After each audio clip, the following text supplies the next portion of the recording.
She was just a maid until they found out she was having twins with her boss.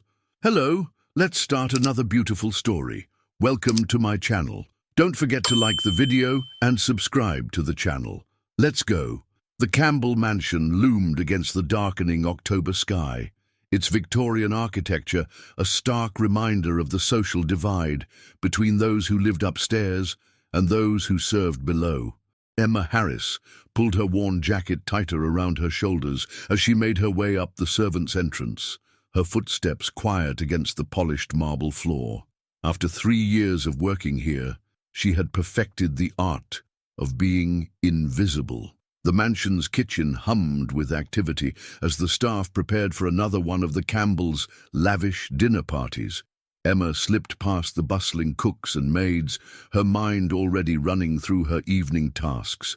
The East Wing needed attention, specifically Richard Campbell's study, where he spent most of his evenings poring over business documents and taking calls that often stretched into the night. Emma, dear, Mrs. Reynolds, the head housekeeper, caught her arm. Mr. Campbell requested extra attention to his study tonight.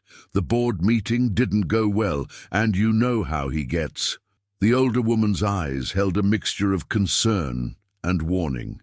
Emma nodded, understanding the unspoken message. She had witnessed enough of Richard Campbell's mood swings to know when to make herself scarce.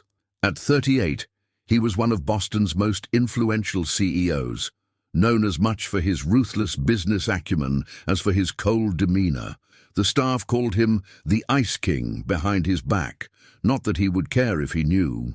Richard Campbell barely acknowledged their existence. As she gathered her cleaning supplies, Emma's thoughts drifted to her younger brother, Lucas. At 16, he was all she had left after their parents' tragic car accident 2 years ago. Her salary at the Campbell mansion, while modest, kept him in school and food on their table. Pride was a luxury she couldn't afford, not when Lucas's future hung in the balance. The study door was ajar when Emma arrived, golden lamplight spilling into the hallway. She hesitated, hearing the sharp tone of Richard's voice as he spoke on the phone. The numbers don't lie, David. Someone leaked those documents to the press, and when I find out who... His voice trailed off as thunder rolled overhead, the approaching storm matching his mood. Emma waited, invisible as always, until the call ended. She knocked softly, her heart quickening as it always did in his presence. Mr. Campbell. I'm here to clean the study. Richard sat behind his massive mahogany desk, his tall frame rigid with tension. He didn't look up from his laptop, merely waving a hand in acknowledgement. Emma moved quietly around the room, dusting shelves lined with leather-bound books she longed to read. Her eyes caught glimpses of newspaper headlines on his desk. Campbell Industries under investigation, CEO faces, scrutiny over environmental concerns. The storm intensified, rain lashing against the windows. As Emma worked, she noticed Richard's hands trembling slightly as he reached for his whiskey glass. The proud set of his shoulders had dropped, revealing a vulnerability she'd never seen before. In that moment, he looked less like the fearsome CEO and more like a man drowning under the weight of his responsibilities. A particularly loud crack of thunder made them both jump. The power flickered once, twice, and then plunged the study into darkness. In the sudden quiet, Emma heard Richard's sharp intake of breath. The emergency generator should kick in soon, sir, she said softly, surprised by her own boldness in breaking the silence. Lane, I'm well aware of how my own house works, he snapped, but his voice lacked its usual bite.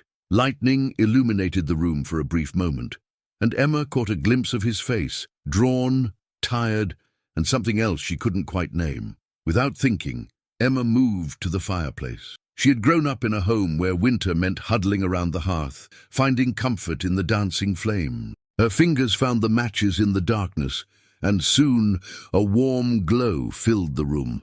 You didn't have to do that, Richard said, his voice quieter now. Sometimes a little light helps, Emma replied, thinking of the nights after her parents' death when she'd sat by the fire, holding Lucas as he cried. Richard turned to look at her, really look at her, for the first time in 3 years. His eyes, usually sharp with judgment, held something different, recognition, perhaps, of another human being who understood the weight of responsibility. "Do you ever feel like you're just—" he started, then caught himself, as if suddenly remembering who he was talking to. "Like you're carrying the world on your shoulders," Emma finished softly. "Yes, sir, I do." The generator hummed to life, fluorescent lights flooding the room. The moment shattered like glass, reality rushing back in. Emma quickly returned to her duties, her cheeks burning. But something had shifted in that brief exchange, something neither of them could have predicted. As she left the study later that night, Emma couldn't shake the feeling that she had glimpsed something rare and precious, the human being behind Richard Campbell's carefully constructed walls. What she didn't know was that this stormy night would mark the beginning of a story that would change both their lives forever. Outside, the rain continued to fall, washing away the boundaries between upstairs and downstairs, if only for a moment. In the years to come, Emma would look back on this night as the moment she stopped being invisible, the night that set in motion events that would challenge everything they both believed about love, trust, and the power of human connection. The morning after the storm dawned clear and crisp, but Emma's thoughts remained clouded by memories of the previous night. As she prepared breakfast in the mansion's kitchen, her hands moved automatically through the familiar motions, while her mind replayed every detail of those moments in Richard's study. The vulnerability in his eyes, the almost confession that had hung in the air between them. It felt like a dream in the harsh light of day. "Earth to Emma!" Julia, one of the younger maids, waved a hand in front of her face. "You've been stirring that coffee for 5 minutes straight."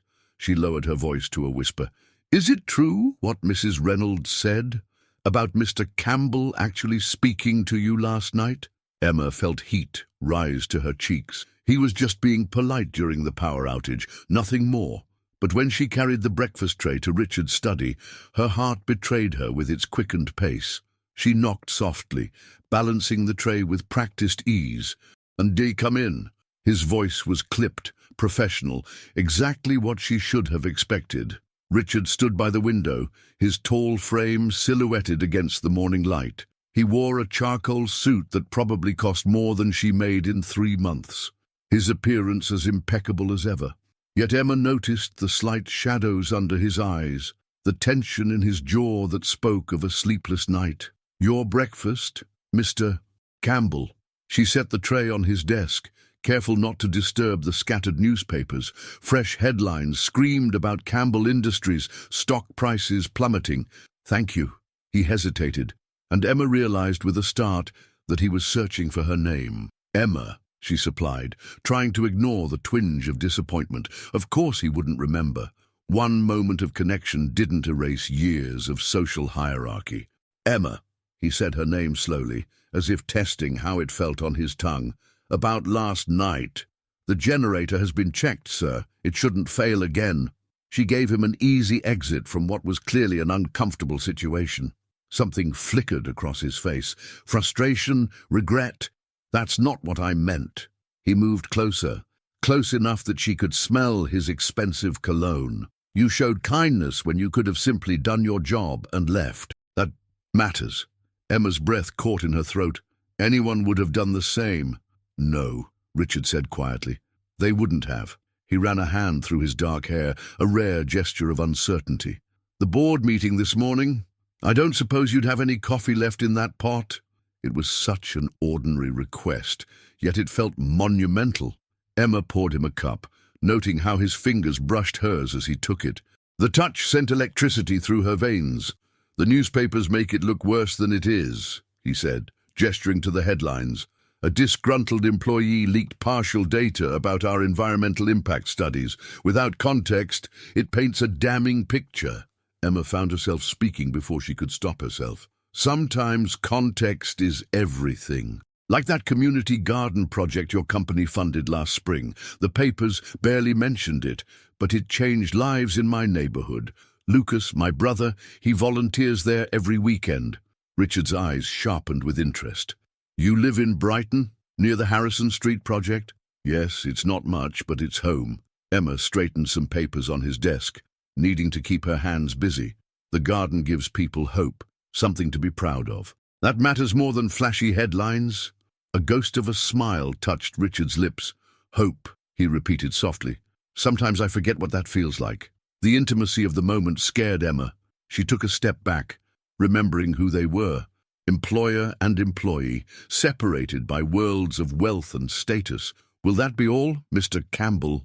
He seemed to remember himself as well, his expression closing off. Yes, thank you, Emma. But as she reached the door, his voice stopped her. The garden project, I'd like to hear more about its impact sometime, if you're willing to share. Emma turned back, her heart thundering in her chest. Yes, sir. Any time. Throughout the day, Emma moved through her tasks in a daze. She cleaned crystal vases and polished silver, all while trying to understand what was happening. Richard Campbell had never struck her as a man who cared about community gardens, or hope, or the opinions of his household staff. Yet there had been moments today when the mask had slipped, revealing something that called to her own carefully guarded heart. That evening, as she walked home to her modest apartment, Emma found herself looking up at the stars peeking through the city's light pollution. Her mother used to say that the heart was like a garden. It needed care, patience, and sometimes the courage to plant seeds in uncertain soil. Emma touched her fingers where Richards had brushed them, wondering what dangerous seeds were taking root in her heart. In her pocket, her phone buzzed with a text from Lucas. Big news! Got an A on my science project about the garden's impact on urban ecosystems. Emma smiled, thinking of Richard's interest in the garden project. Two worlds, seemingly so far apart, connected by growing things and second chances. She didn't know it then, but those connections would soon grow into something neither she nor Richard could have anticipated. Something that would challenge everything they thought they knew about love, class, and the walls people build around their hearts. Above the city, clouds gathered again, promising more storms to come. But Emma had always believed that sometimes the most beautiful things grew from turbulent weather. You just had to be brave enough to weather the storm. The clicking of expensive heels against marble announced Megan Campbell's arrival before she appeared. Emma, dusting the family portraits in the main hall, felt her shoulders tense at the sound. Richard's sister had always reminded her of the antique crystal vases she polished daily, beautiful, expensive, and capable of drawing blood if handled wrong. Really, Richard, you can't hide in your study forever. Megan's voice carried from around the corner. The Boston Globe is running another story tomorrow, and the board is getting restless. Emma moved quietly toward the servants' corridor, but Megan's next words stopped her cold. And what's this I hear about you chatting with the help? Mrs. Reynolds mentioned something about late-night conversations during the power outage. Through the partially open door, Emma saw Richard's jaw tighten.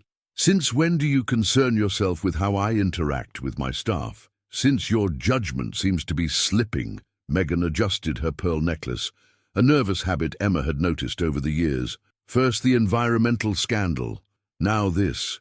People talk. Richard, we can't afford any hint of impropriety, not now. Enough. Richard's voice carried the same authority he used in board meetings. I don't need you monitoring my every move, Megan. I've handled worse crises than this. Have you? Megan's perfectly manicured hand rested on the banister. Because the Richard I know would never risk everything we've built over some misplaced fascination with. Mrs. Campbell? Julia appeared at the top of the stairs, interrupting the tense exchange. Your interior decorator is on the phone about the penthouse renovations. Megan's lips pressed into a thin line. We'll finish this discussion later. She turned sharply, nearly colliding with Emma as she emerged from the corridor. Her eyes narrowed. Ah, Emma, how convenient. I trust you're keeping busy. Yes, ma'am. Emma met her gaze steadily, years of practice helping her maintain a neutral expression. Megan swept past, the scent of her expensive perfume lingering in the air. Emma resumed her dusting, painfully aware of Richard's presence behind her. I apologize for my sister's behavior, he said quietly. Emma turned, surprised. "You don't need to apologize, Mr. Campbell. It's fine." "No, it's not." He moved closer, his voice dropping. "None of this is fine." Their eyes met, and Emma saw the same turmoil she felt reflected in his gaze. The sound of a door slamming upstairs broke the moment. Emma stepped back, her hands clutching her duster like a shield. "I should finish my work." "Emma, wait." Richard glanced toward the stairs, then made a decision. "The garden project, I'd like to see it. Today, if possible." Her heart skipped. "Sir, I have a gap in my schedule this afternoon. If you're willing to show me, I'd like to understand what makes it so special." His expression softened. "Unless that would make you uncomfortable." Everything about this made Emma uncomfortable, but not in the way he meant. She was uncomfortable with how her pulse quickened when he said her name, with how natural it felt to share her world with him, despite their differences. "Would I get off at 4? She found herself saying. "I'll have the car ready at 4:15. The rest of the day passed in a blur. Emma changed into her street clothes, simple jeans and a sweater that suddenly felt inadequate, and met Richard at the private garage. He'd also dressed down, trading his suit for dark jeans and a cashmere sweater that probably cost more than her monthly rent. The drive to Brighton was quiet, filled with an electricity that made every accidental brush of their arms feel significant. Richard's driver, thankfully, was the soul of discretion. The community garden sprawled across what had once been an abandoned lot. Late autumn flowers still bloomed in carefully tended beds, and several teenagers, including Lucas, worked at the vegetable patches. "Emma!" Lucas jogged over, then stopped short at the sight of her companion. Mr. Campbell. Wow." "Lucas," Emma said quickly. "Mr. Campbell wanted to see the garden's progress firsthand." Richard extended his hand to Lucas, his manner genuine. "Your sister mentioned your science project. I'd love to hear more about it." For the next hour, Lucas led them through the garden, his initial nervousness giving way to enthusiasm as he explained their composting system and the impact on local food security. Emma watched Richard's face as he listened, saw the genuine interest in his eyes. "The teenagers here," Richard observed quietly as Lucas chatted with other volunteers, "they remind me of myself at that age, wanting to build something meaningful." Emma studied his profile. "What happened?" "Life. Expectations. After our parents died, Megan and we handled it differently. She became obsessed with preserving their legacy. I buried myself in work." He touched a late-blooming rose. "Sometimes I forget there are other ways to leave a mark on the world." The setting sun painted the garden in gold, casting long shadows across the paths. Emma felt the walls between their worlds growing thinner with each passing moment. "Mr. Campbell." "Richard," he corrected softly. "Please." "Richard." His name felt intimate on her tongue. "Ooh, why did you really want to come here?" He turned to face her, his expression more open than she'd ever seen it. "Because when you talk about this place, you become more than the quiet presence in my house. You become real, and I needed that reality today more than you know." The truth of his words hung between them like the last rays of sunlight. Emma knew they were standing on dangerous ground, that tomorrow would bring back all the reasons this connection couldn't exist. But in that moment, watching Richard Campbell find pieces of his lost self in her world, she couldn't bring herself to care. Later, after Richard's car had disappeared into the Boston traffic, Lucas nudged her shoulder. "So, that was interesting." Emma managed a small smile, remembering Megan's earlier warnings. "It was nothing. Just business." But as she lay in bed that night, Emma knew she was lying to herself, the way Richard had looked at her in the garden, as if seeing beyond her uniform to the person beneath. That was anything but business. It was the beginning of something that terrified and thrilled her in equal measure. In the Campbell mansion across town, Richard stood at his study window, holding a small flower Lucas had insisted he take home. Below, Megan's car pulled into the driveway, a sharp reminder of the world he belonged to. But for the first time in years, he wasn't sure that world was enough anymore. The headlines hit like a tidal wave. Campbell Industries accused of toxic waste cover-up. Emma's hands trembled as she read the morning paper in the servant's kitchen, her coffee growing cold beside her. The article detailed allegations far worse than the initial environmental concerns, claims of deliberate disposal of hazardous materials in low-income neighborhoods, including Brighton. They're saying it might have contaminated the groundwater, Julia whispered, peering over Emma's shoulder. Isn't that near your community garden? Before Emma could respond, the kitchen fell silent. Richard stood in the doorway, his appearance uncharacteristically disheveled. His tie hung loose around his neck, and dark circles shadowed his eyes. The staff quickly dispersed, leaving Emma alone with him. "Sir, my study, please." His voice was raw, desperate in a way that made her heart clench. Emma followed him upstairs, her mind racing. The garden, Lucas, their neighbors, how many people could be affected if the allegations were true? Yet looking at Richard's haunted expression, she couldn't believe he would knowingly harm anyone. The study door clicked shut behind them. Richard paced like a caged animal, running his hands through his already messy hair. "I had no idea," he said finally, stopping to face her. "Emma, you have to believe me. The disposal contracts were handled by our subsidiary in Portland. I never—" He broke off, his composure cracking. "I believe you," Emma said softly, and she realized she meant it. He let out a shaky breath. "The garden, your community." "God, Emma, if anything happens to those kids because of my negligence—" Without thinking, Emma crossed the room and touched his arm. "Hey, look at me." When he did, she saw raw anguish in his eyes. "We'll figure this out. You'll figure this out. How can you have such faith in me?" His hand covered hers where it rested on his arm.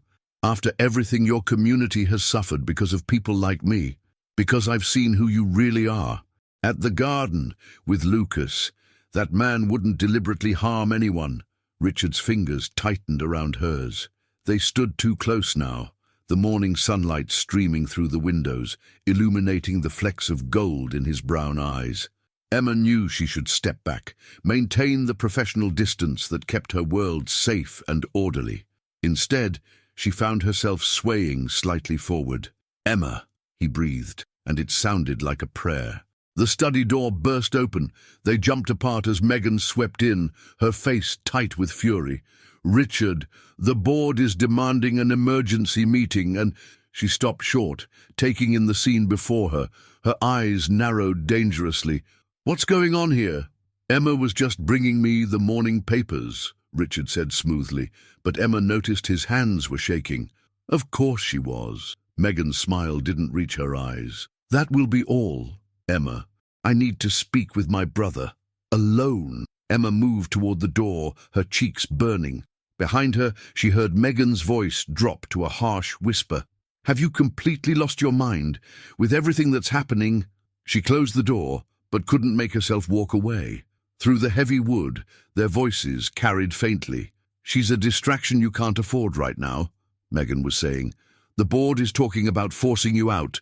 Richard, everything Father built, everything we've protected, it could all collapse because you're too busy making eyes at the help." "Enough!" Richard's voice thundered. "You don't get to dictate my personal life, Megan, and you certainly don't get to speak about Emma that way. Your personal life? Listen to yourself. She's the maid, Richard. What exactly are you planning here? To make her the next Mrs. Campbell? To watch her stumble through high society while our family name becomes a laughingstock?" Emma backed away from the door, her heart pounding. She nearly collided with Mrs. Reynolds, who took one look at her face and pulled her into the nearby linen closet. "Oh, my dear," the older woman said softly, closing the door. "You're playing with fire." "I'm not playing with anything," Emma protested weakly. "He's my employer, that's all." Mrs. Reynolds touched her cheek gently. "I've worked in this house for 30 years. I was here when Richard's mother used to read to him in the garden, before she got sick. I watched him build those walls around his heart, year by year. And now, for the first time since she died, I see those walls coming down." She squeezed Emma's hand. "Just be careful. Hearts aren't the only things that can break in this world." Later that night, as Emma prepared to leave, she found a note slipped under the cleaning supplies in her cart. Richard's elegant handwriting made her pulse quicken. "Meet me in the conservatory at midnight. Please, there's something I need to tell you." Emma stood frozen, the note trembling in her hands. She thought of Megan's cruel words, of Mrs. Reynolds' warning, of all the reasons this was a terrible idea. But she also thought of Richard's eyes when he spoke about wanting to make things right, of the way he'd listened to Lucas talk about his dreams, of the electricity that sparked between them with every accidental touch. The conservatory had always been her favorite place in the mansion, a glass cathedral filled with exotic plants and the whispered promises of growing things. As she tucked the note into her pocket, Emma knew that at midnight she would choose either to nurture those promises or to let them wither on the vine. Outside her apartment that evening, Lucas was waiting with news about emergency testing being done at the garden. But Emma's mind was already hours ahead, imagining what truths might bloom in the midnight air of a glass-walled sanctuary, where social boundaries felt as fragile as the orchid petals she'd spent years tending with careful hands. The grandfather clock in the main hall struck midnight, its deep chimes echoing through the sleeping mansion. Emma stood in the shadows of the servants' corridor, her heart keeping time with each resonant toll. She had changed out of her uniform into a simple blue dress, her one concession to the enormity of what she was about to do. The conservatory lay at the far end of the east wing, its glass walls gleaming like diamonds in the moonlight. Emma had spent countless hours here, tending to the exotic plants that Richard's mother had collected from around the world.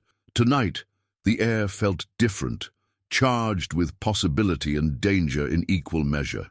Richard was already there when she entered, his tall frame silhouetted against the star-filled glass ceiling. He had loosened his tie and rolled up his sleeves, looking less like Boston's most powerful CEO and more like a man standing on the edge of something life-changing. "You came," he said softly, turning to face her. The moonlight carved shadows beneath his cheekbones, making him look younger, more vulnerable. "I shouldn't have." Emma's voice trembled slightly. "This is complicated." He took a step closer. "Impossible. I've spent all day thinking of every reason why I shouldn't have asked you here, why we shouldn't." He trailed off, running a hand through his hair in that now familiar gesture of uncertainty. Richard. His name felt different in the midnight air, weighted with everything they'd left unspoken. But the scandal, your company, your sister's warnings, none of that has changed since this morning. "No." He moved closer still, close enough that she could see the tension in his jaw, the way his hands clenched at his sides. "But something else has changed. When Megan was saying those terrible things about you, all I could think was that she was wrong. About everything. About you." Emma's breath caught as he reached out, his fingers ghosting along her cheek. "And what about me?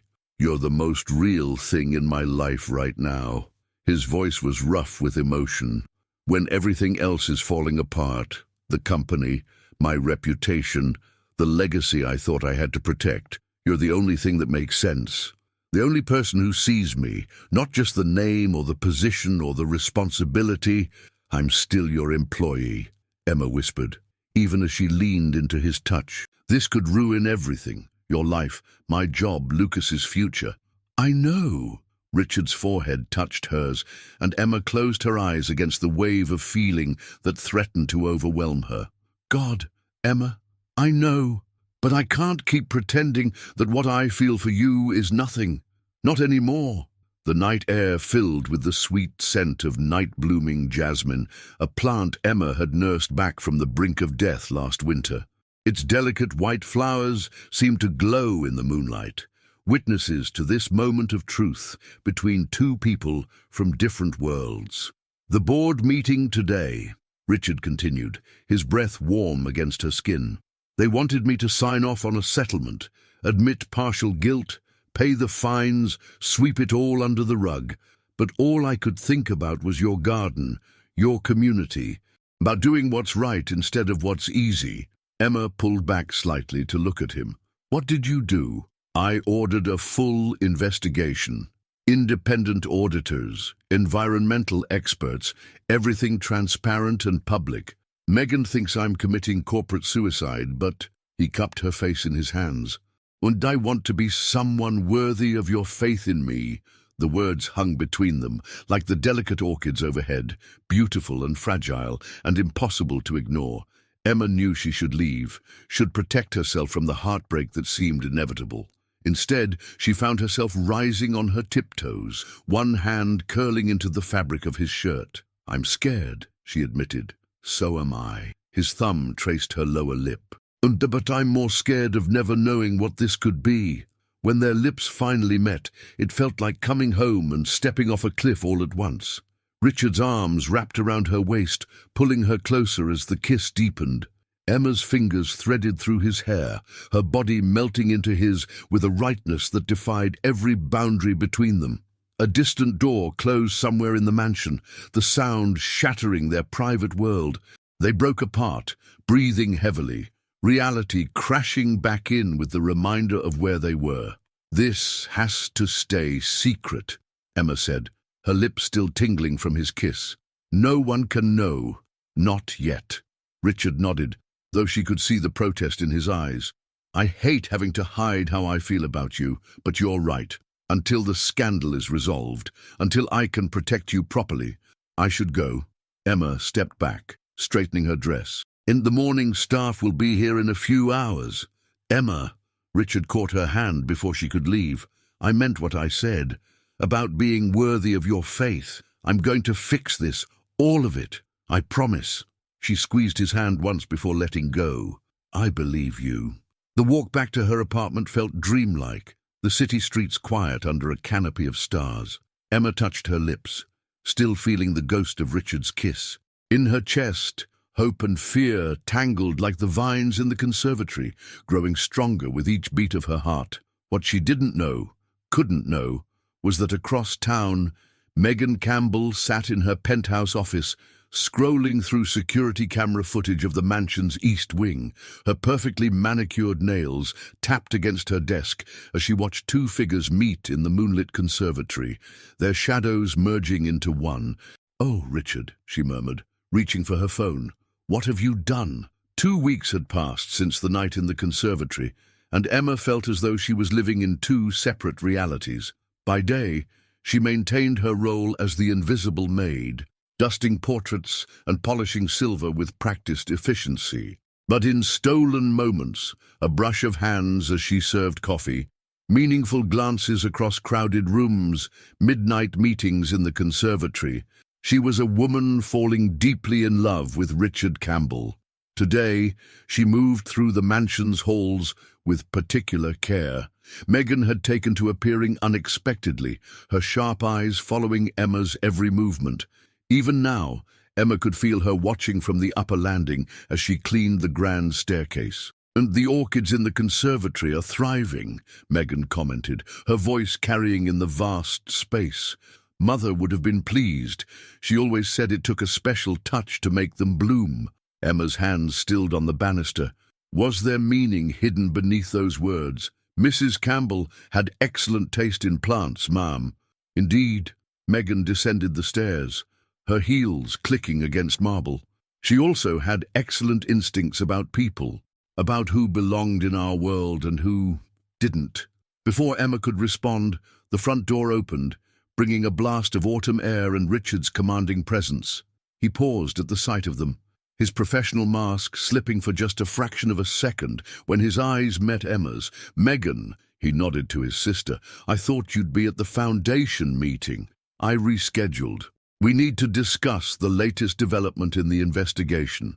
Megan's smile was razor sharp. "Unless you're too busy observing the household staff." Emma's cheeks burned, but years of practice kept her expression neutral as she gathered her cleaning supplies. Richard's voice followed her retreat. "My study, now." Later that afternoon, Emma was organizing linens when her phone buzzed with a text from an unknown number. "Garden shed, 5 p.m. Important." The community garden was quiet when Emma arrived, most of the volunteers having gone home for the day. Richard waited inside the small shed, looking oddly at home among the gardening tools and seed packets. "I had to see you," he said, pulling her into his arms. "Megan's been watching you, hasn't she?" Emma nodded against his chest, breathing in his familiar scent. "She knows something. The way she talks about your mother, about belonging." "She can't prove anything." He kissed her forehead. "But that's not why I asked you here. The independent investigation. They've traced the toxic waste disposal to a former board member. He'd been taking bribes to ignore safety protocols. That's good news, isn't it?" "Yes and no." Richard's arms tightened around her. "It clears the company's current leadership, but the damage to the affected communities—" He pulled back to meet her eyes. "Emma, the garden, the soil tests came back positive for contamination." The world seemed to tilt beneath her feet. "Lucas, all those kids. Hey, look at me." Richard cupped her face in his hands. "I'm going to fix this. I've already ordered immediate cleanup operations, medical screening for everyone in the affected areas, and a complete renovation of the garden with clean soil, whatever it takes." Emma's eyes filled with tears. "The board will never approve that kind of expense. They don't have a choice. I'm using my personal fortune if I have to." His thumb brushed away a tear that escaped down her cheek. "This is bigger than corporate politics. It's about making things right." "Richard." Emma's heart felt too full, love and worry tangling in her chest. The shed door creaked open. They sprang apart, but not fast enough to hide their embrace from Lucas, who stood frozen in the doorway. "Emma?" Her brother's voice cracked with confusion. "Mr. Campbell, what's—" Understanding dawned on his face, followed quickly by anger. "Is this why you've been working late? Why you're always distracted? Lucas, please." Emma reached for him, but he backed away. "Does he know about Mom and Dad?" Lucas demanded. "How they died because some rich guy's company cut corners on brake manufacturing. And now you're, what, sneaking around with another CEO?" "It's not like that," Emma protested, but Lucas was already gone, the shed door slamming behind him. Richard moved to follow, but Emma stopped him. "Let me handle this." "Please." "Of course." He squeezed her hand. "Emma, I had no idea about your parents. It was a different company, different circumstances." She managed a weak smile. "But you can understand why Lucas might have trouble seeing past the similarities." After a long moment, Richard nodded. "Go find him." "But Emma," he pulled her close one last time, "remember what I said. Whatever it takes to make this right." The evening air had grown cool by the time Emma found Lucas sitting on their apartment building's fire escape, their usual spot for serious conversations. "He makes you happy, doesn't he?"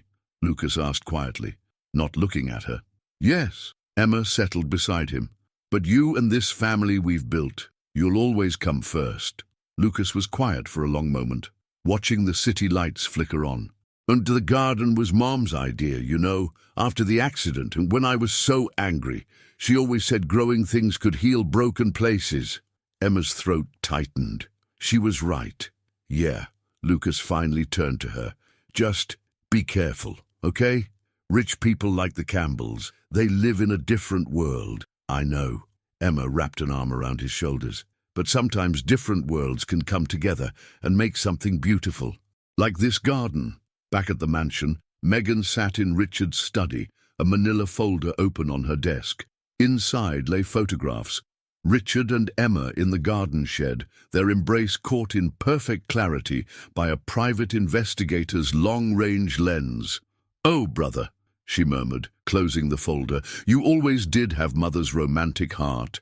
Such a pity you also inherited her poor judgment in love." She reached for her phone, scrolling to a number she rarely used. Hello? Yes, I need to discuss a delicate matter regarding one of our household staff." In the garden, the contaminated soil lay quiet beneath the autumn leaves, holding secrets of past sins and future reckonings. Like the hidden relationship blooming between Emma and Richard, some things had to grow in darkness before they could survive in light. Emma stared at the 2 pink lines on the pregnancy test, her hands trembling as she sat on the edge of her cramped bathroom tub. The morning light, filtering through the frosted window, seemed too harsh. Too real. She took another shaky breath, counting backwards in her head to that first night in the conservatory, to all the stolen moments since then. A knock on the door made her jump. "Emma?" Lucas's voice carried through the thin wood. "And you're going to be late for work." "Just a minute." She shoved the test deep into her purse, splashed cold water on her face, and tried to steady herself in the mirror. Twins ran in her mother's family. She remembered the old photos of her mother and aunt as matching toddlers. The thought made her stomach lurch with both terror and something that felt dangerously like hope. The mansion loomed ahead as Emma walked up the long driveway, autumn leaves crunching beneath her feet. Everything looked different now, as if the world had shifted on its axis while she slept. The morning sickness she'd been attributing to stress suddenly made perfect sense. "Emma!" Mrs. Reynolds intercepted her at the servants' entrance, her normally composed face tight with concern. "Dear, there's something you should know. Ms. Campbell has been making inquiries about your background, asking questions about your references." Emma's heart dropped. What kind of questions? The kind that suggest she's building a case for termination. The older woman squeezed her arm.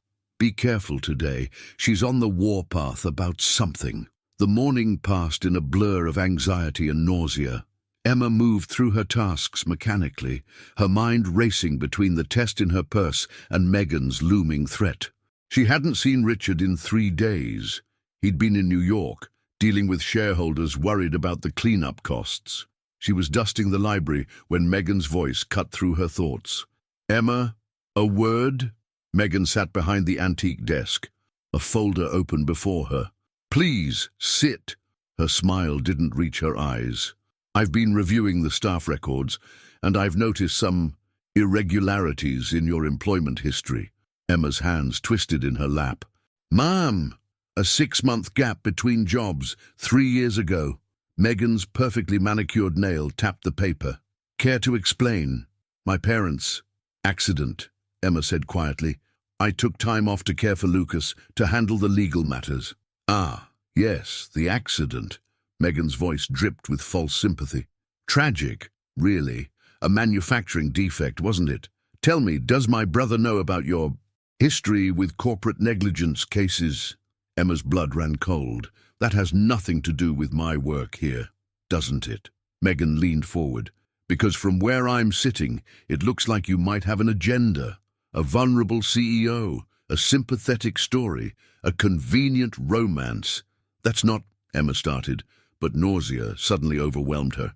She bolted from the room, barely making it to the nearest bathroom. As she retched into the toilet, she heard Megan's heels click to a stop outside. "Oh my!" Her voice carried through the door. "This is even more interesting than I thought." Emma emerged from the bathroom to find Richard standing in the hallway, having just returned from his trip, his face filled with concern at her pale complexion. "Emma, what's wrong?" "Nothing," she managed, avoiding his eyes. Excuse me, sir." "Actually," Megan interjected smoothly, "we were just discussing Emma's employment history, specifically her family's experience with corporate liability cases. Fascinating stuff." Richard's expression darkened. "My office. Both of you." The study door closed behind them with a heavy click. Richard's jaw was tight as he faced his sister. "Whatever game you're playing, Megan, it stops now." "Game? I'm protecting you, little brother. Did you know your girlfriend's parents sued Carlton Manufacturing for wrongful death? Won quite a settlement, too." Megan's smile was venomous. "And now here she is, involved with another CEO facing corporate scrutiny. Quite a coincidence, don't you think?" "Get out!" Richard's voice was deadly quiet. "Richard, get out!" After Megan left, silence stretched between them. Emma's purse felt heavy with its secret as Richard moved closer, his anger melting into concern. "Why didn't you tell me about your parents?" he asked softly. "Would it have changed anything?" Emma's voice cracked. "I didn't want you to think what Megan said." "Hey!" He pulled her into his arms, and Emma buried her face in his chest, breathing in his familiar scent. "I know you, the real you. Nothing Megan says could change that." Emma's hands fisted in his shirt. "Richard, there's something—" The study door opened again, cutting her off. "Sir?" His secretary looked apologetic. "The environmental team is here for the emergency meeting." Richard pressed a kiss to Emma's forehead. "We'll talk later, I promise. Meet me in the conservatory tonight." Emma nodded, watching him leave. Her hand drifted to her still flat stomach, where two tiny lives were growing beneath her heart, lives that would complicate everything, that would give Megan the perfect weapon to use against them. That evening, as she waited among the night-blooming flowers, Emma took out the pregnancy test and laid it beside the orchids she'd nursed back to health. Two pink lines, as delicate as the petals beside them. Somewhere in the mansion, a clock struck midnight, counting down the moments until she would have to tell Richard that their worlds weren't just merging, they were multiplying. In her office, Megan made another phone call. "Yes, I need everything you can find on Emma Harris's parents' lawsuit, every detail." She paused, looking at the surveillance photos spread across her desk. "And get me her medical records. I have a feeling they're about to become very relevant to our situation." The conservatory felt different tonight. Emma stood among the orchids, the pregnancy test clutched in her trembling hands, watching Richard through the glass walls as he approached from the main house. The moonlight cast strange shadows through the foliage, making everything seem dreamlike and surreal. He looked exhausted, his tie loose and jacket discarded after hours of environmental team meetings. But his face softened when he saw her, the way it always did when they were alone. "I've been thinking about you all day," he said, moving to embrace her. Emma stepped back, maintaining distance. Confusion flickered across his features. "What's wrong?" "I need you to listen," she began, her voice barely above a whisper. "And I need you to understand that I never meant for this to happen, that I understand. If you—" Her voice broke. "Emma, you're scaring me." Richard moved closer but stopped when she held up her hand. "I'm pregnant." The words hung in the air between them. Emma forced herself to continue. "And given my family history, it's likely twins." Richard went completely still. In the silence, Emma could hear the soft humming of the conservatory's climate control system, the distant sound of traffic beyond the mansion's grounds. She waited for anger, for accusations, for the careful withdrawal she'd feared since seeing those two pink lines. Instead, Richard crossed the space between them in two long strides and pulled her into his arms. "Twins," he breathed against her hair, his voice filled with wonder. Emma's carefully maintained composure cracked. She pressed her face into his chest, tears soaking into his expensive shirt. "I thought, with everything that's happening, the scandal, Megan's threats—" "Look at me." Richard pulled back just enough to cup her face in his hands. "Do you know what I thought about during every endless meeting today? About how much I hate pretending you don't matter to me? About how tired I am of hiding the best thing in my life?" "Richard, let me finish." His thumbs brushed away her tears. "When my mother died, Megan and I dealt with it differently. She became obsessed with protecting the family legacy, with maintaining appearances, but I just shut down, built walls, convinced myself that success and control were all that mattered." He took the pregnancy test from her hands, staring at the two lines that had changed everything. "And then you came along, you with your quiet strength and your garden and your way of seeing through every wall I'd built." His voice roughened with emotion. "Now you're telling me we're having twins, and all I can think is that the universe has a sense of humor, giving double the blessing to someone who spent years believing he didn't deserve any." Fresh tears spilled down Emma's cheeks. "But Megan, she's already suspicious. If she finds out—" "Let her." Richard's jaw set with determination.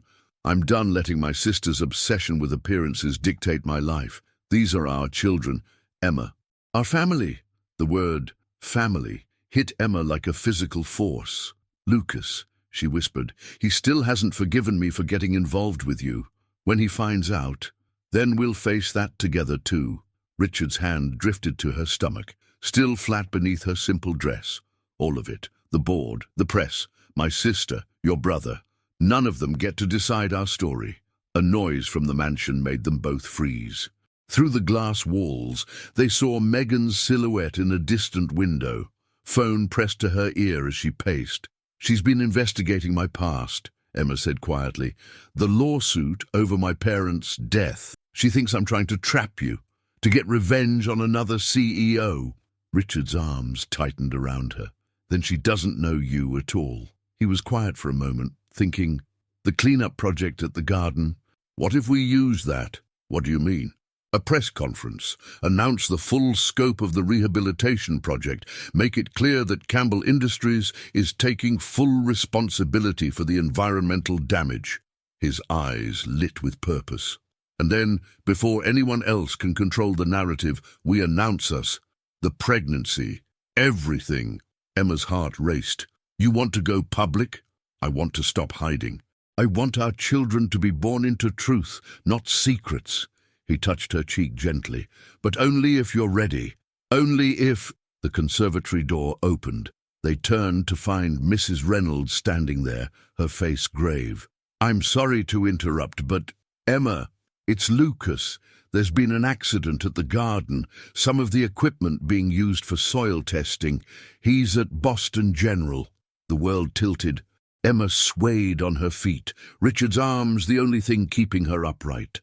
Through her panic, she heard him taking charge, calling for his driver, ordering his personal physician to meet them at the hospital, holding her steady as they rushed to the car. As they sped through the night-quiet streets, Emma's hand pressed against her stomach, feeling the phantom weight of the twins she already loved desperately. Beside her, Richard's hand covered hers, their fingers intertwining in silent support. Behind them, the conservatory's lights dimmed, the orchids standing sentinel in the darkness. And in her office, Megan Campbell smiled as she listened to a voicemail from her private investigator. "Ms. Campbell, you're going to want to hear this. I found something in Emma Harris's medical records that changes everything." Chapter 9. Blood Ties. The fluorescent lights of Boston General's emergency wing cast harsh shadows across Emma's face as she paced the waiting room. Richard stood at the window, his phone pressed to his ear as he spoke quietly but firmly to someone about accident reports and liability concerns. He'd shed his suit jacket, draping it around Emma's shoulders, when he noticed her shivering. "The equipment was clearly marked as unsafe," he was saying. "I want to know how a teenager accessed that area of the garden." He paused, listening. "No, absolutely not. No press statements until we have all the facts." Emma sank into an uncomfortable plastic chair, one hand resting protectively over her stomach, while the other clutched Lucas's worn backpack, recovered from the garden. Inside, she'd found his notebook filled with detailed sketches of the garden's transformation plans, and a half-written letter to their parents, telling them about Emma's relationship with Richard.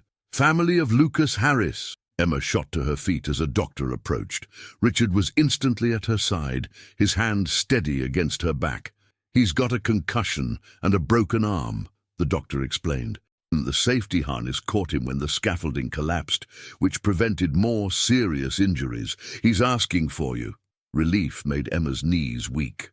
Richard's arm tightened around her waist, supporting her as they followed the doctor to Lucas's room. Lucas looked small in the hospital bed, his face pale beneath the bandages.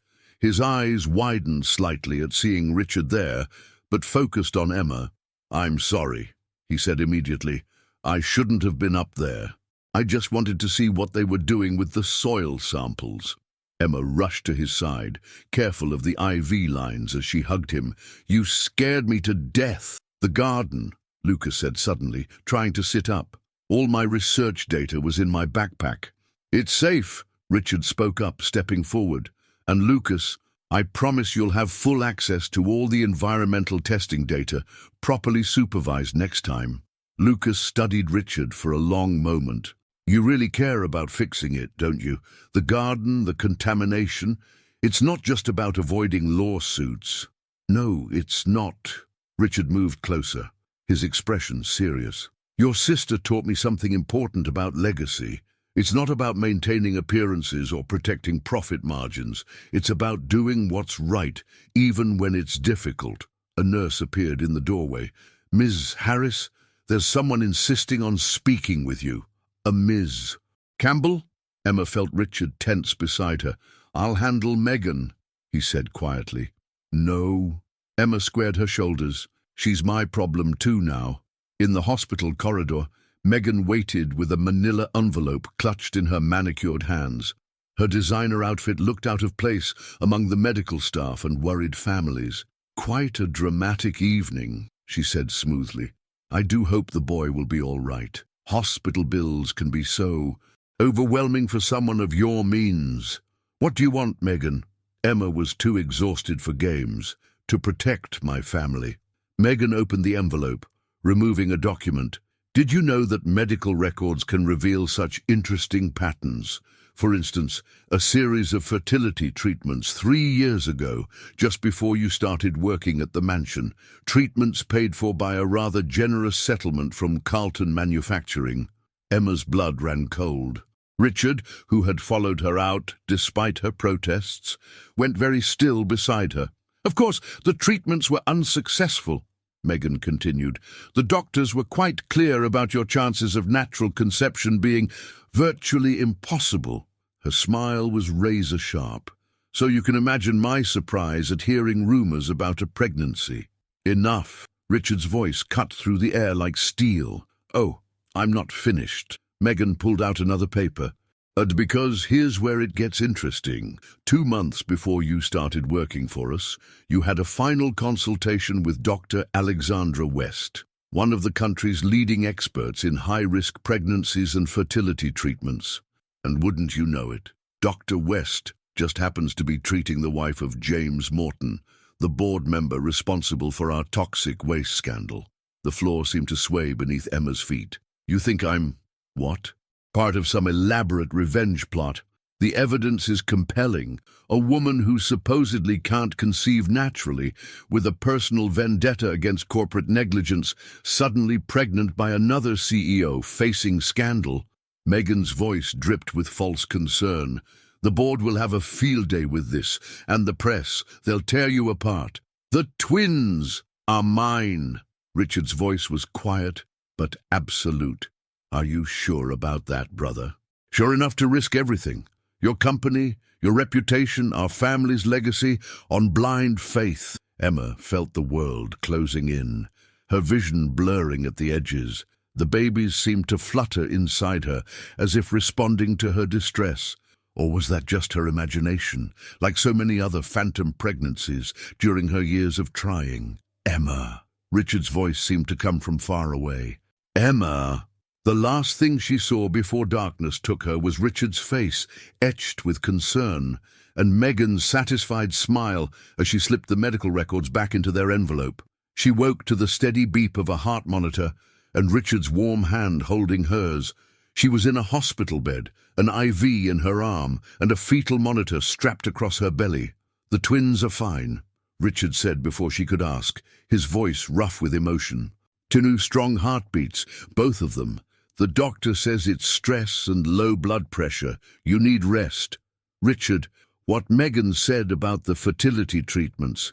"I don't care." He lifted their joined hands, pressing a kiss to her knuckles. "Do you hear me? I don't care about anything except you and our children being healthy." "But the timing, Dr. West, is a coincidence that Megan is trying to weaponize." Richard's jaw was set with determination. "I've already called Dr. West myself. She's willing to make a statement confirming that your last appointment with her was about donor eggs, something you were considering before your parents' settlement money ran out. She's never had any connection to James Morton or his wife." Fresh tears spilled down Emma's cheeks.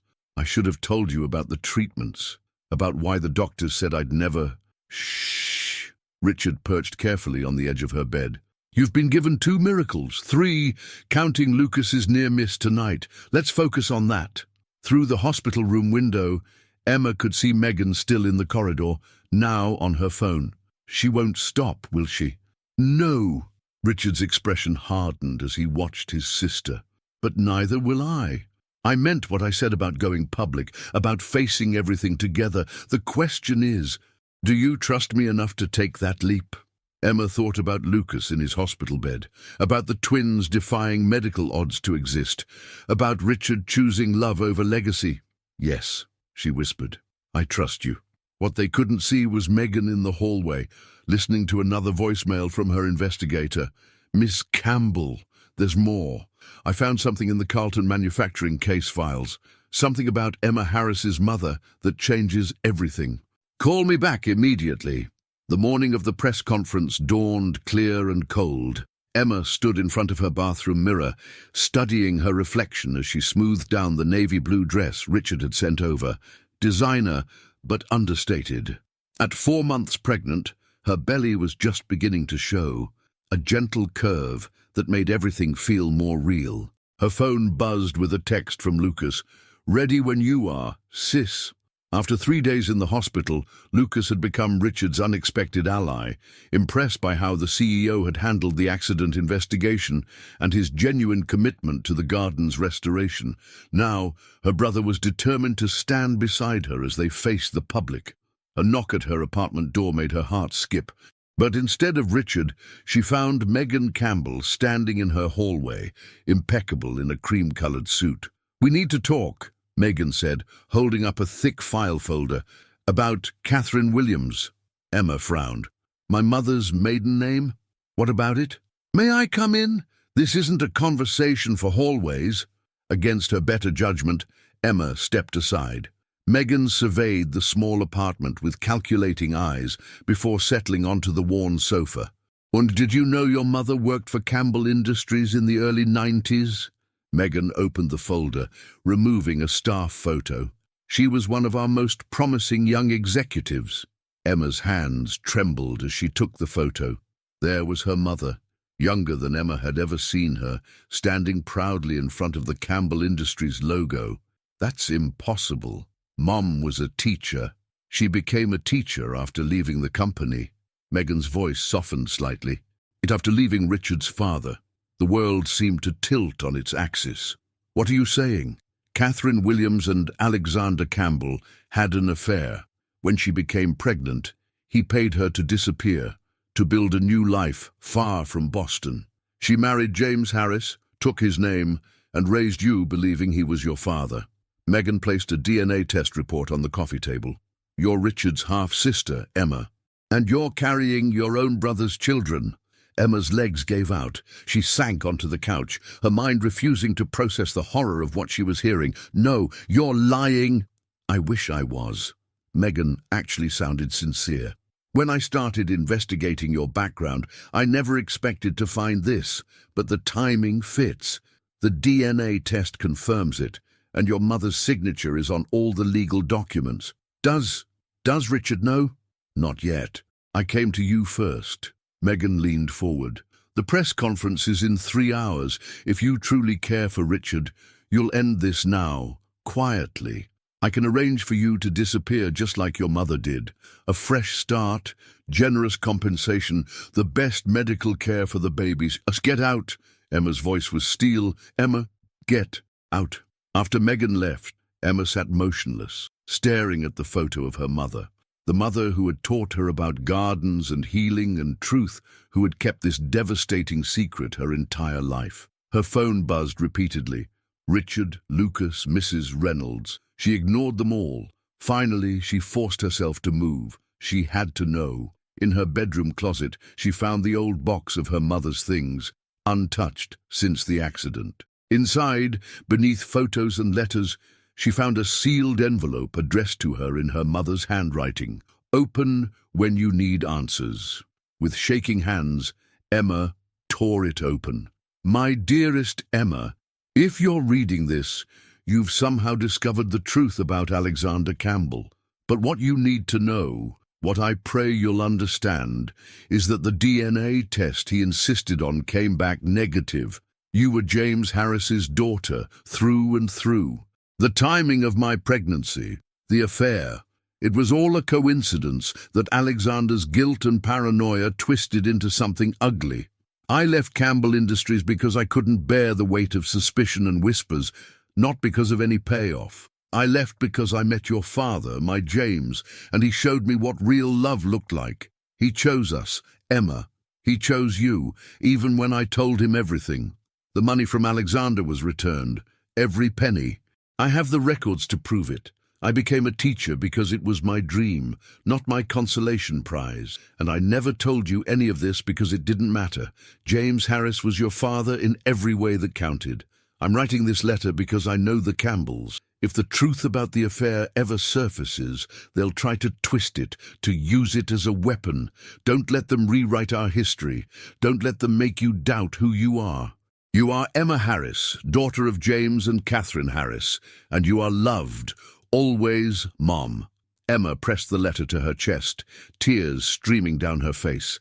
A knock at the door made her look up. Through the tears, she saw Richard standing there, concern etched on his features. Emma, sweetheart, what's wrong? She held out both Megan's file and her mother's letter. Read them, please. She watched his face as he read, saw the colour drain, and then return as he moved from Megan's accusations to Catherine's truth. When he finished, he knelt before her, taking her hands in his. Your mother, he said softly, sounds like an extraordinary woman. She was. Emma managed a shaky smile. Richard, the press conference will proceed exactly as planned. He brushed away her tears. Megan tried to destroy something beautiful with ugly lies. Let's show her how truth really works. 2 hours later, Emma stood in the Campbell Industries lobby beside Richard, her mother's letter safely in her pocket. Lucas stood on her other side, his arm in a sling but his stance protective. Through the glass doors, they could see the gathering media circus. Ready? Richard asked softly. Emma thought of her mother, who had chosen love over money, truth over convenience, who had taught her that gardens could heal broken places and that family was something you chose again and again. Ready, she said, squeezing his hand as the doors opened to face their future together. Behind them, unnoticed, Megan watched with narrowed eyes, her phone already dialing another number. She had underestimated Catherine Harris once. She wouldn't make the same mistake with her daughter. Camera flashes exploded like lightning as Richard stepped up to the podium in the Campbell Industries conference room. Emma stood slightly behind him, her heart pounding but her spine straight. The room was packed with reporters, board members and executives, all watching with barely concealed hunger for scandal. Megan sat in the front row, wearing a perfectly tailored black suit that made her look like she was attending a funeral. Perhaps, Emma thought, in her mind she was, the death of everything she'd worked to protect. Thank you all for coming, Richard began, his voice steady and commanding. Today, Campbell Industries is announcing a comprehensive environmental rehabilitation project that will transform not just the contaminated sites, but our entire corporate culture. He outlined the plan with precision, the cleanup operations, the medical fund for affected residents, the complete overhaul of their environmental policies. Emma watched the board members shift uncomfortably as he detailed the costs, the transparency requirements, the independent oversight committee. This is not just about corporate responsibility, Richard continued. It's about human responsibility, about recognizing that every decision we make affects real people, real communities. His eyes found Emma's. Which brings me to the second purpose of today's conference. The room went still, sensing the shift. Megan's fingers tightened on her leather portfolio. 3 months ago, I fell in love with someone who taught me that true legacy isn't about profit margins or public image. It's about the lives we touch, the changes we inspire, the love we choose to give. Richard extended his hand, and Emma stepped forward to take it. Emma Harris showed me that sometimes the most valuable perspectives come from unexpected places. Cameras clicked frantically as Richard drew her closer. Today, I'm announcing not just a new direction for Campbell Industries, but a new chapter in my personal life. Emma and I are expecting twins, and how convenient. Megan's voice cut through the murmurs, sharp as a blade. She stood, turning to face the crowd. A heartwarming story of love crossing social boundaries, just when the company needs positive press. Tell me, brother, did you investigate Ms. Harris's connection to James Morton before falling into her carefully laid trap? Megan, Richard warned, but she was already moving toward the podium. The board should know that Miss Harris has a documented history of fertility issues. Her miraculous pregnancy coincides perfectly with our environmental scandal, and her previous connection to Morton is a lie. The new voice rang out from the back of the room. Doctor. Alexandra West strode down the center aisle, her professional demeanor commanding instant attention. I've brought Ms. Harris's complete medical records with her permission. She has never had any contact with James Morton or his wife. Her previous fertility treatments were unsuccessful, yes, but her current pregnancy is both natural and thoroughly documented in my care. Emma felt Richard's hand tighten around hers as Dr. West continued, systematically dismantling each of Megan's accusations. The doctor's presence had been Richard's idea, a surprise ally kept in reserve, but Megan wasn't finished. "What about Catherine Williams?" she demanded. "About the affair with our father, the payoff?" "I can answer that." Lucas stepped forward from where he'd been waiting in the wings, holding their mother's letter. "Our mother left behind proof that she returned every penny. Proof that Emma is exactly who she says she is, someone who believes in healing broken things, just like our parents taught us." The room erupted in questions. Richard raised his hands for silence, but before he could speak, one of the oldest board members stood up. "Mr. Campbell," he said, his voice carrying years of authority, "your father was my friend. I knew Catherine Williams. She was one of our brightest young executives, and your father's treatment of her was one of his greatest regrets." He turned to face Megan. "The money wasn't a payoff, Ms. Campbell. It was restitution for the career your father's paranoia destroyed. Catherine returned it because she had something far more valuable, integrity." Megan's composure cracked. "You knew all this time." "Several of us did. We kept quiet out of respect for Catherine's wishes. She wanted privacy, not scandal." The board member smiled slightly. "She would be proud to see her daughter standing here today, choosing love over fear, truth over convenience." Emma felt tears threatening but held them back. Richard's arm slipped around her waist, supporting her as cameras flashed again. "The twins," he announced to the room, his voice filled with quiet joy, "are due in spring. Just in time to see the garden bloom again." The press conference dissolved into chaos after that. Questions shouted from every direction, cameras clicking, reporters pushing forward. Through it all, Emma watched Megan sink back into her chair, her carefully constructed world of control crumbling around her. Later, in the quiet of the conservatory, Emma stood among the orchids that had witnessed the beginning of their love story. Richard's arms wrapped around her from behind, his hands resting protectively over their growing children. "I couldn't have done any of this without you," he murmured against her hair. "Yes, you could have." Emma turned in his embrace. "You always had this strength in you. You just needed someone to believe in it." A soft knock interrupted them. Mrs. Reynolds stood in the doorway, her eyes bright with tears. "I'm sorry, but, well, you might want to see this." She handed them a tablet open to a breaking news article. The headline made Emma's breath catch. "Campbell Industries Board votes unanimously. Megan Campbell removed as Chief Operating Officer." The article detailed how the board had called an emergency session following the press conference, citing Megan's pattern of destructive behavior and actions detrimental to company interests. "She's in her office," Mrs. Reynolds said quietly, packing her things. She's asking for you, Emma." Richard tensed, but Emma touched his arm gently. "I need to do this." The walk to Megan's office felt like crossing a battlefield after the fighting had ended. Debris everywhere, the air still charged with lingering tension. Emma found Megan standing at her window, looking out over the garden where everything had started. "He was always Mother's son," Megan said without turning around. "I tried so hard to be Father's daughter instead, to be strong enough, cold enough, controlled enough." She finally faced Emma, her mask completely gone. "I don't know how to be anything else." Emma thought of her own mother's letter, of choices and second chances. "Maybe," she said softly, "it's time to find out."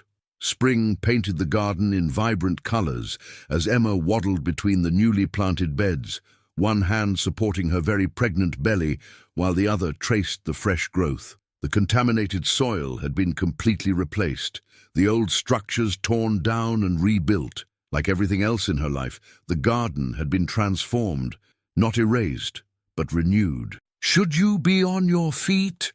Richard's voice carried from the garden entrance, warm with concern. He'd shed his suit jacket in the April sunshine, looking more relaxed than she'd ever seen him in the early days.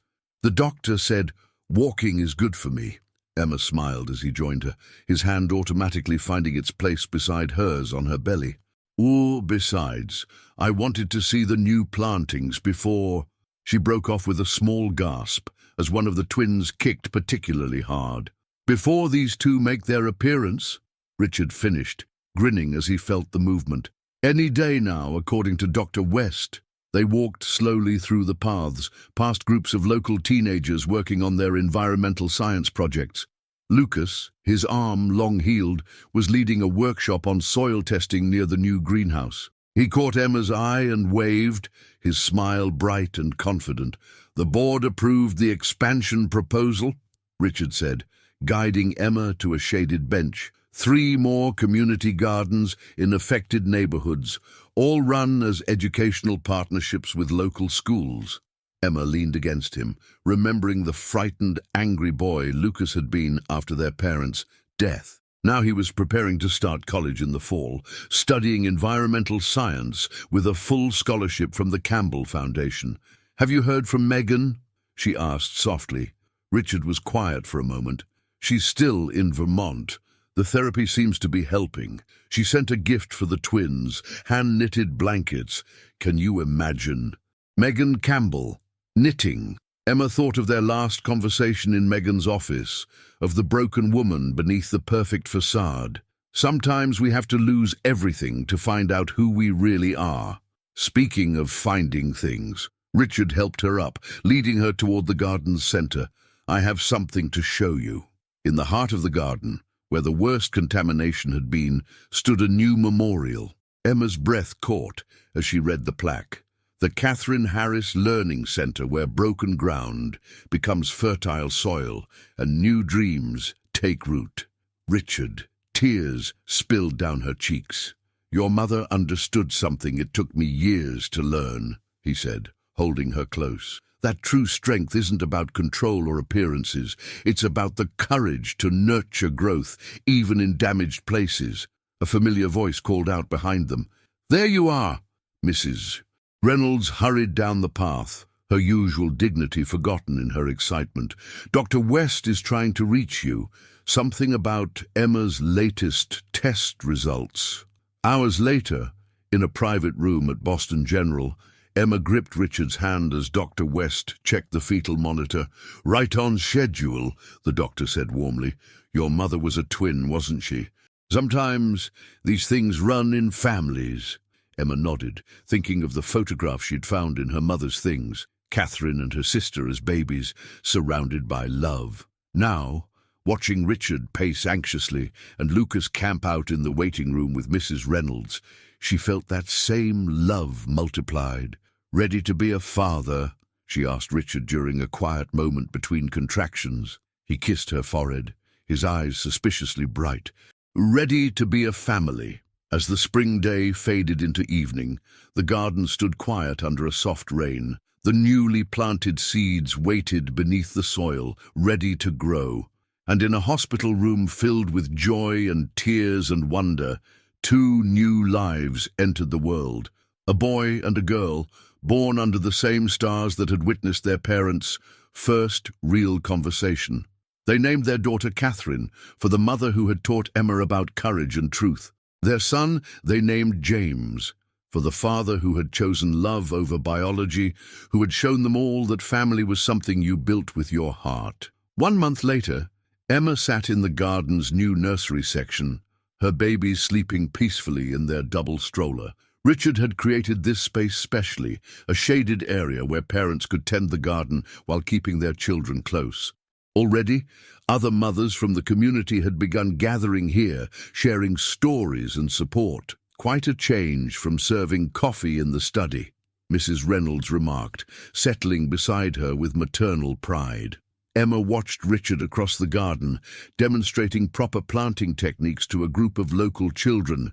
He'd rolled up his sleeves, dirt smudging his hands as he worked. The Ice King was long gone, melted away by love and purpose. Lucas jogged over, tablet in hand. The first year's environmental impact report is ready. The cleanup method we developed is being implemented at similar sites across the country. Mom and Dad would be proud, Emma said softly, of both of us. A familiar figure appeared at the garden gate. Megan, looking softer somehow in casual clothes, a tentative smile on her face as she carried a bright plant in a terracotta pot. "I grew it myself," she said, approaching carefully. "The therapy center has a greenhouse. I thought, maybe there's room here for one more new beginning." Emma looked at the plant, an orchid, like the ones in the conservatory where everything had started. "There's always room for growth," she said, and meant it. As the afternoon sun painted the garden in gold, Emma surveyed her world. Richard teaching children about nurturing life from soil, Lucas finding his purpose in healing damaged earth, Megan learning to tend delicate things, her babies sleeping peacefully among the blooms. She thought of her mother's letter, of choices and courage and love that grows in unexpected places. In her pocket, she carried the key to their new home, a place with a sprawling yard where Richard planned to build another greenhouse, not a mansion meant to impress, but a home designed for a family that had chosen each other again and again. The twins stirred, Catherine's eyes opening first, eyes like her grandmother's, full of quiet strength. Emma lifted her daughter, breathing in that perfect baby smell as James began to wake as well. "Oh, welcome to the garden, little ones," she whispered. "This is where our story blooms." Above them, the spring breeze carried the scent of new growth, of second chances, of love that had taken root in broken ground and transformed it into something beautiful. In the end, Emma realized that was the greatest legacy of all. Not wealth or status or careful facades, but the courage to let love grow wild and true, reaching always toward the light. The end. That was a beautiful story, wasn't it? I hope you enjoyed it. Please like the video and subscribe to the channel. Your collaboration is very important to me.